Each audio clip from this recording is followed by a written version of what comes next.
What's up, Thrashers, and welcome back once again to the Thrash Maniac 99 YouTube channel, and I am back with yet another CD collection update for you guys. Probably the last update for this year, and this is basically me getting caught up with stuff that I've gotten over the past couple of months.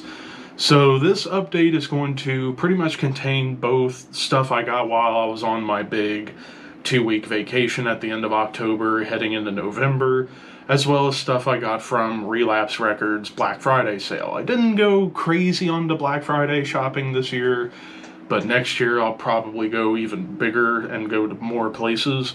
But this year I just did like a select number from Relapse, so that was pretty much that. So good chunk of this is going to be multiples from different bands, as I'm slowly working towards getting catalogs for certain bands that I like. And without further ado, let's get started. So the first two that I have here are from the same band, and that's Baroness. We have their debut album Red and their second album Blue. Both of these I got at different places. I got Red from the Black Friday sale at Relapse, and I got Blue on my vacation. So it was kind of cool that I got the first two Baroness albums at different times, but both in this update. So for those who don't know, this is a Savannah, Georgia-based sludge metal / progressive metal band, kind of like a hybrid of the two. However, I would say the best band to compare them to would be obviously Mastodon. However, I would say this is like a more melodic and less heavy version of Mastodon. It's still heavy, but not like super duper heavy like Mastodon gets. But as far as like differences go, like I would say Red in particular, it's a little less proggy and a little more kind of almost, dare I say, stoner metal at times. Like the guitars are a little bit fuzzier and they're a little more bouncy at times. So yeah, this album, especially with tracks like Wailing, Wintry Wind, and Wanderlust, definitely have some more like spacey moments that kind of remind me a little bit of stoner metal. So that's kind of the vibe I get on this one. Blue, on the other hand, is where I think the prog starts to creep into the sound, as well as a little bit sludgier songwriting. Like this, I think, is a good companion album to, say, Crack the Sky by Mastodon, although not as ambitious. This is definitely going for more hooks, like tracks like Steel That Sleeps the Eye, A Horse Called Golgotha, Bullhead's Lament. Like, there's some really damn good songs on really both of these albums. So if you're a newbie into Baroness and you want to get into them, I would say these are two good places to start. Both albums are awesome, but if I had to pick one over the other, I would say Blue. This is a little more proggy, a little more in my wheelhouse, but check them both out. Next up, continuing on the Relapse trend, we have Coalesce with Functioning on Impatience. This is the second album from this. I should have looked up where they were from, but basically legends of both metalcore as well as mathcore. And yeah, this is their second album, and this is when the songwriting and the song lengths start to get shortened. Like the debut album, which I thought about getting, it's longer, it's almost twice as long as this. This is only like 20 minutes, 7 tracks, but man, does it pack a punch, especially the opening track, You Can't Kill Us All. Like the opening rant from the frontman is just, he's spouting some shit. And the song itself, it's heavy, but then it suddenly goes into just wacky off-time territory. Like this was definitely kind of like a seminal album in the development of the mathcore subgenre of metalcore, where it's just all over the place, like crazy time signatures and just unbelievably chaotic. But other killer tracks on here too, like the reoccurring ache of being a bastard. Like there's just gnarly, intense songs on this album from probably one of the most intense metalcore or metallic hardcore bands of all time. And I'd be curious to know if these guys, I forget if they're still together or not. If they are, I would love to hear a new album. If not, well, we got a short discography and I got one of them. So yeah, Coalesce. Alright, and the next two, as we stay on the Relapse trend, we have a pair from the Dillinger Escape Plan. We have their second album, Miss Machine, and their third album, Ironworks. Two very different albums, I would say, from Dillinger. I already have the debut, Calculating Infinity, which is a milestone in metalcore and mathcore. But these two, I think, kind of continue on the more mathcore vibe. But I would make an argument they kind of start getting more proggy, like a little bit more towards progressive metal at times because different influences coming in. Like Miss Machine, this is where I first heard about Dillinger Escape Plan, courtesy of the song Unretrified being on the WWE SmackDown vs. Raw 2006 video game soundtrack, and I liked the song.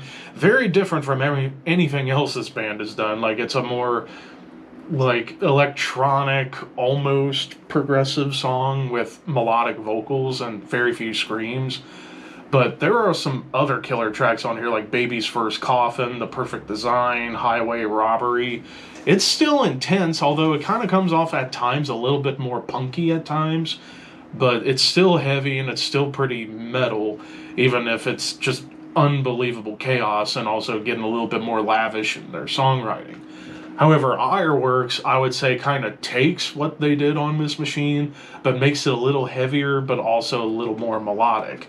Like tracks like Black Bubblegum, but especially the last three tracks, Dead is History, Horse Hunter, and Mouth of Ghosts, the longer tracks, where they really get to show off their songwriting chops and their musicianship, really showcases the talent of the band as a whole. And from what I know, I think they're back together. I don't know if we're going to get a new album from them or not, but I mean, this is definitely one of the best metalcore, mathcore, or even some people could call them progressive metalcore bands out there. So out of these two, it's hard for me to say which one's better, and I might rank them in the future, so I'm not going to give it away entirely.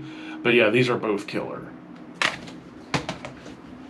Alright, we're taking a break from the Relapse train, and now we're getting back to some stuff that I got on vacation. We got Goatwhore with A Haunting Curse. This is the third album from this New Orleans-based blackened death metal / blackened thrash metal band. It's kind of a weird hybrid of the two. However, I think this is more blackened death metal than anything else. It might have some thrashy bits, but it's more in like an old school death metal way.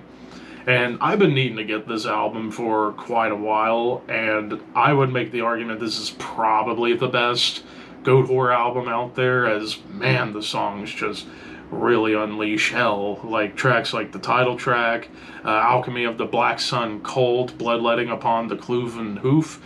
Just awesome songs that are just overtly dark and sinister. And of course, you know, with the members you have Sammy Duet from Acid Bath and Crowbar, and Ben from Soylent Green, come together along with other guys and just unleash brutal, evil music into your ears. I need to get more Goatwhore, but if you're looking to get into Goatwhore, this would be the best place to begin. Next up, back onto the metallic hardcore or metalcore trend, we have Hatebreed, Weight of the False Self. This is the 8th and latest offering from this Connecticut-based metalcore, metallic hardcore pioneer. I mean, I've been a long-time fan of Hatebreed ever since I was a teenager. Whenever I heard songs like Live for This, Perseverance, This Is Now, and just other killer tracks. I've been needing to get all their catalog, but I've just been kind of playing catch up. And yeah, like I said, this has been the latest album from this band, so it's been over 5 years. I feel like we're due for a new one. But this is just typical Hatebreed, just heavy, chuggy, pummeling brutality within the realm of metallic hardcore. As far as like standouts go, I would say this whole album just jams. I can't really pick a real like clear-cut favorite right now. But yeah, so I'm only missing now in terms of the Hatebreed catalog, I'm only missing Supremacy, the self-titled, and the Concrete Confessional, and then I would have basically everything. But yeah, can't go wrong with some good old-fashioned Hatebreed. Next up, we get into an album I missed from this year, and that's Igorrr with Amen. This is the 5th album from this French-based it's hard to tell what you call them. I guess you'd call it like an avant-garde band, because there's a lot going on here that even sometimes it's hard for me to comprehend. But I will give this band credit, or this project credit. It definitely knows how to write great hooks and riffs and melodies galore, even if it's all over the place in terms of like musical influence. Like there's a lot of like electronic influence, some industrial influence, maybe even the occasional classical bit, and also some breakbeat stuff.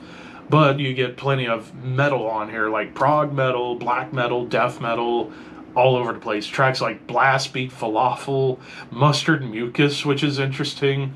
But actually also even Limbo's got some pretty heavy stuff.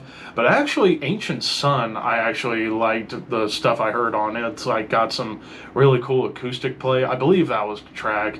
I'd have to go back through. But what kind of brought me on to this band is the fact that their bassist is the original bassist of Blood Red Throne, Erlen Casperson.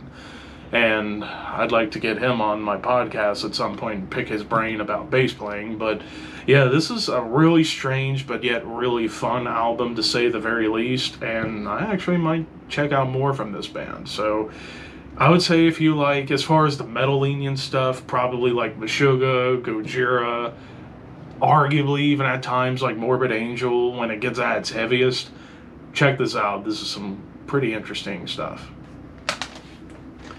Alright, next up, back onto the Relapse train, we have Integrity, Systems Overload.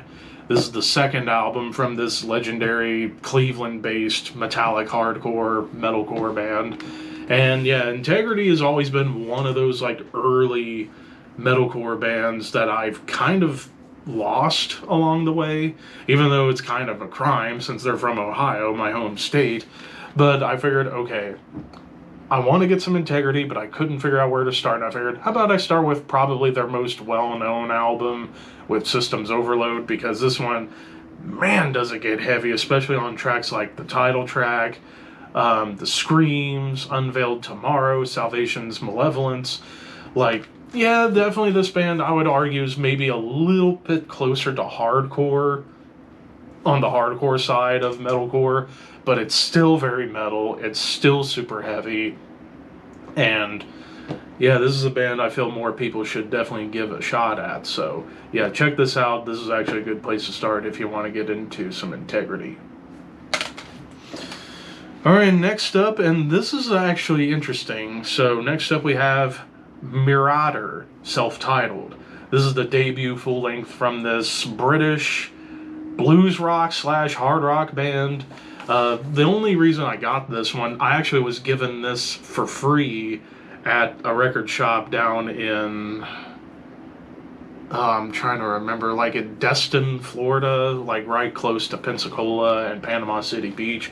I actually got this as well as the new Lorna Shore for free. The guy just gave them to me as freebies, which, thank you.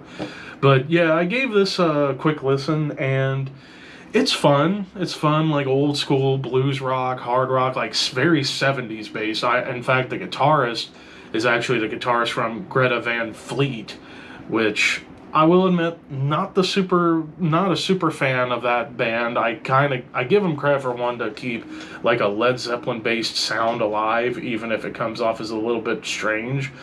But I think this is far better than Greta Van Fleet. In fact, this definitely kind of harkens back to more like late 60s blues rock at times, like Cream and Jeff Beck Group, the Yardbirds, stuff like that, but just done with like a modern production. But yeah, I would say give this a shot if you like good old-fashioned bluesy hard rock. I think this is a pretty solid album for sure. Oh, and this came out this year too.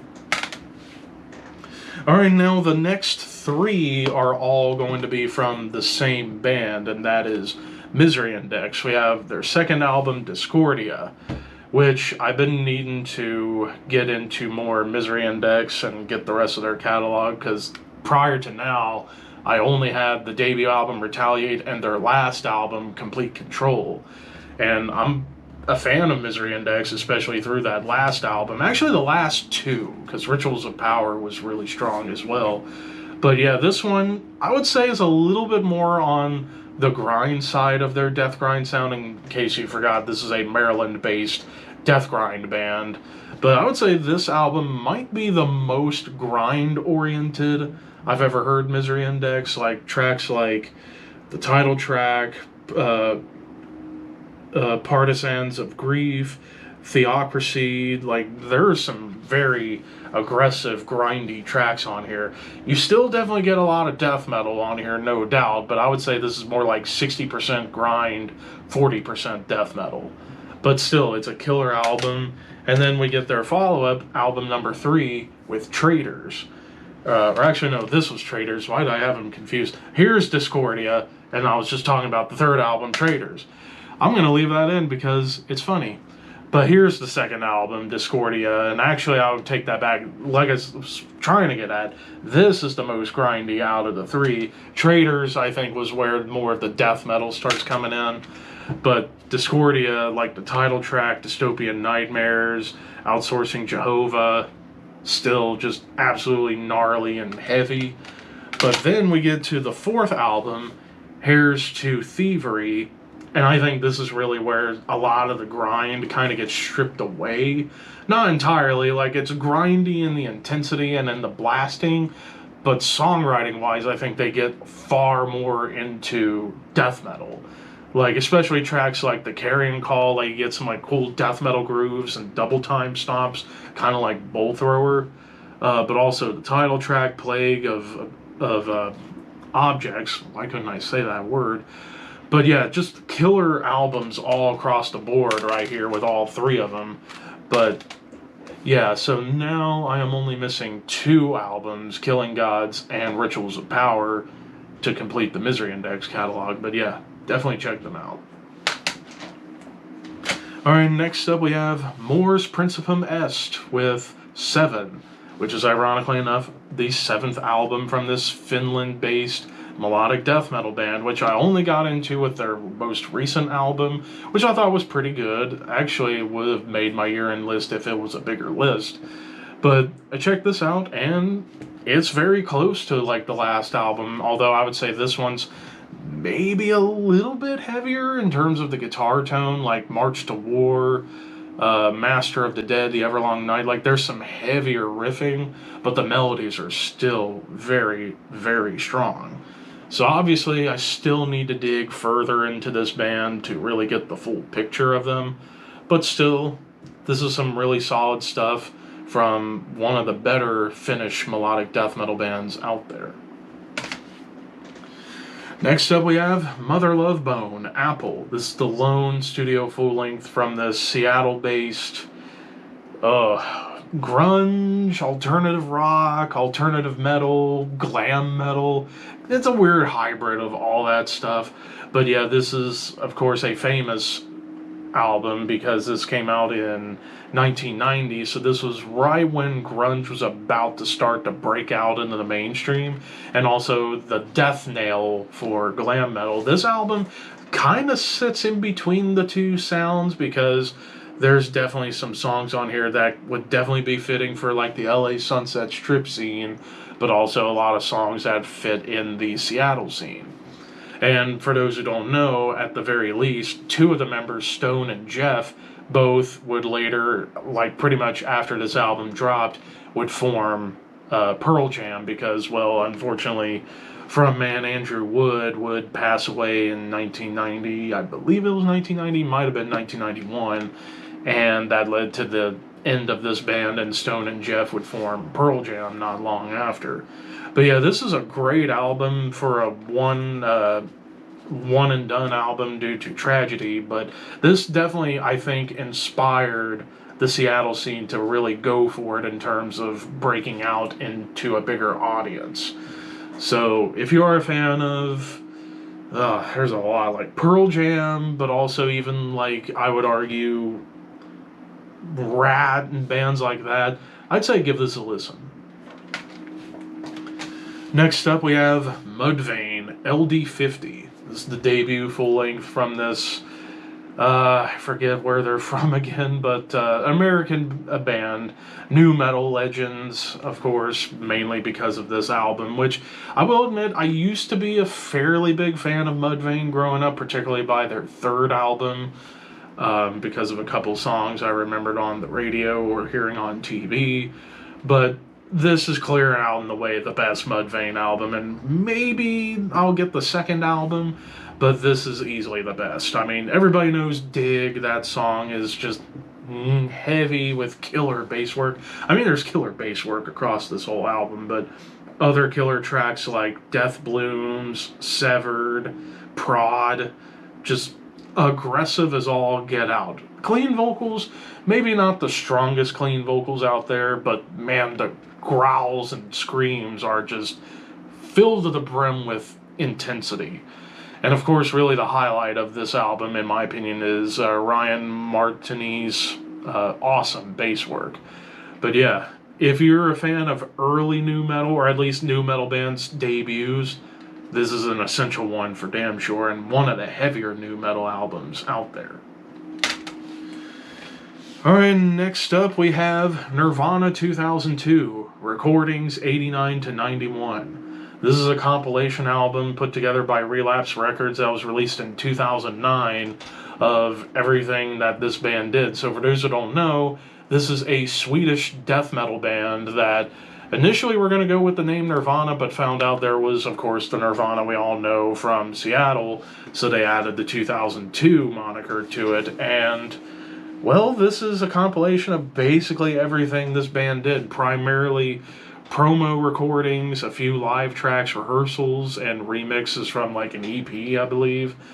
But this is just some awesome old school death metal that very much touches on everything that the scene had to offer, from like the more thrash oriented sound, but also a lot of punky D beats going on. Like, I would say this is like a punkier Entombed, which there's a lot of punk laced in Entombed albums, but I would say this is like Entombed extra punk seasoning on it.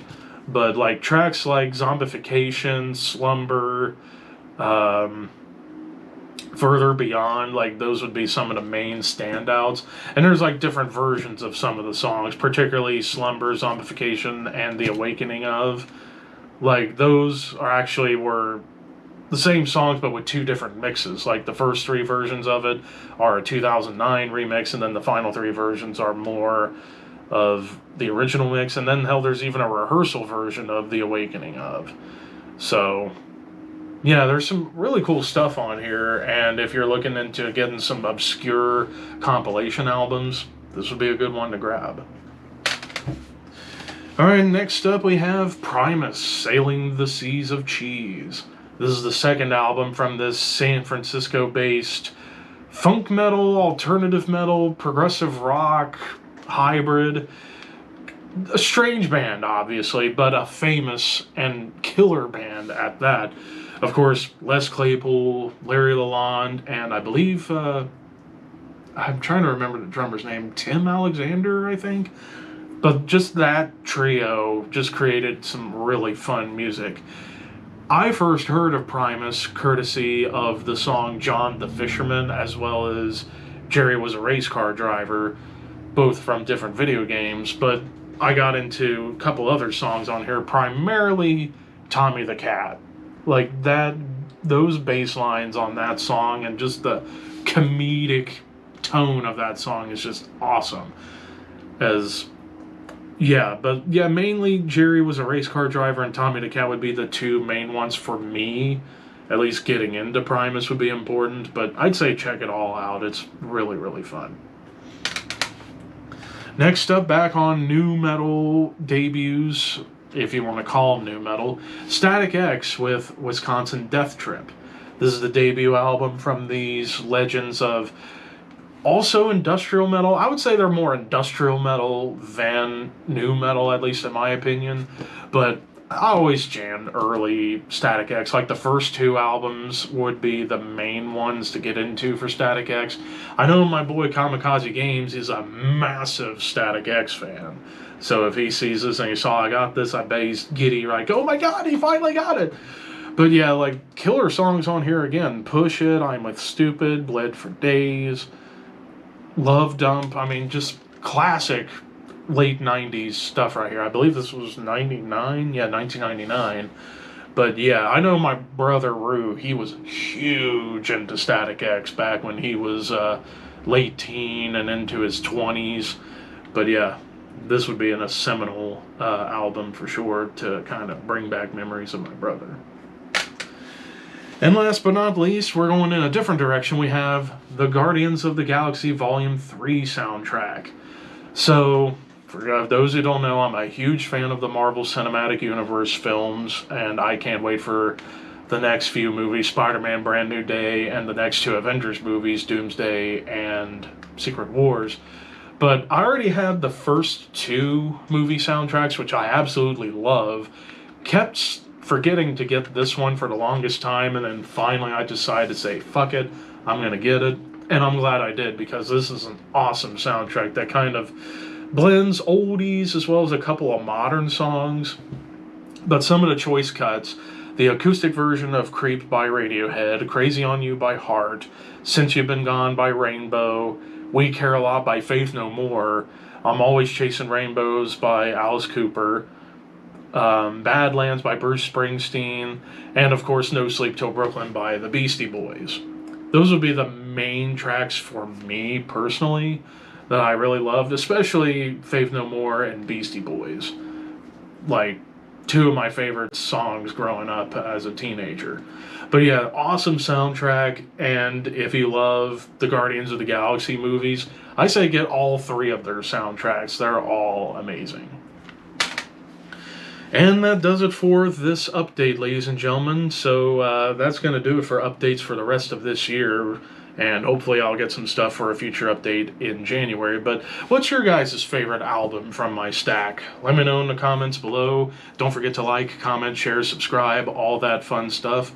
But until next time, thank you for watching. Keep your horns high and your dreams wet.